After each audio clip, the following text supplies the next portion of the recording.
మీ business ఏదైనా మీ ఊర్లో promotion చేయాలంటే అది సుమన్ టీవీతోనే సాధ్యం. ఇప్పుడే సంప్రదించండి.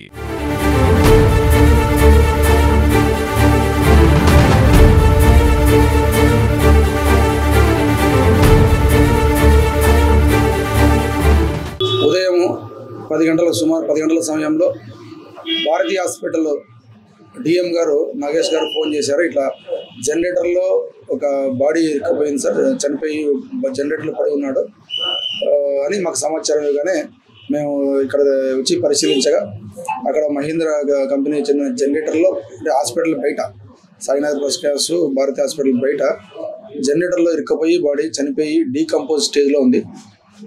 ఆ బాడీ వచ్చేసి ఏజ్ సుమారుగా 50-55 ఉండొచ్చు. Male dead body.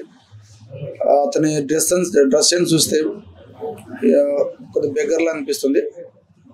అతని దగ్గర ఇడ్లీ ఉండి అలాగే చెక్లీలు కూడా ఉన్నాయి. అంటే ఏదైనా ఈ లోపలికి సుమారుగా ఒక 2 days 3 days బ్యాక్ ముందు వెళ్ళి ఉండి ఏదైనా ఇరుక్కపోయి ఉండొచ్చు. ఏదైనా అతను చలి తట్టుకోలేకపోయి ఉండొచ్చు అనేది మేము ప్రాథమికంగా అనుమానిస్తాము. సీసీ కెమెరాస్ కూడా ఉన్నాయి, చూస్తాను. 2 days 3 days నుంచి ఆ కెమెరాస్ చూస్తూ ఉన్నాము. ఆ కెమెరాస్లో కవర్ అయితే ఇమీడియట్గా దాన్ని బట్టి దర్యాప్తు ముందు పోతుంది. ఈ బాడీని ఎవరైనా ఐడెంటిఫై చేస్తే ఇమీడియట్గా అనంతపురం 2 టౌన్కి సంప్రదిస్తే మేము ఆ బాడీని మార్చురీలోకి తరలిస్తాము. అన్ని కోణాల్లో మేము విచారిస్తాము. ఏదన్నా ఉంటే దాని ప్రకారం చట్ట ప్రకారంగా చర్యలు తీసుకుంటాం.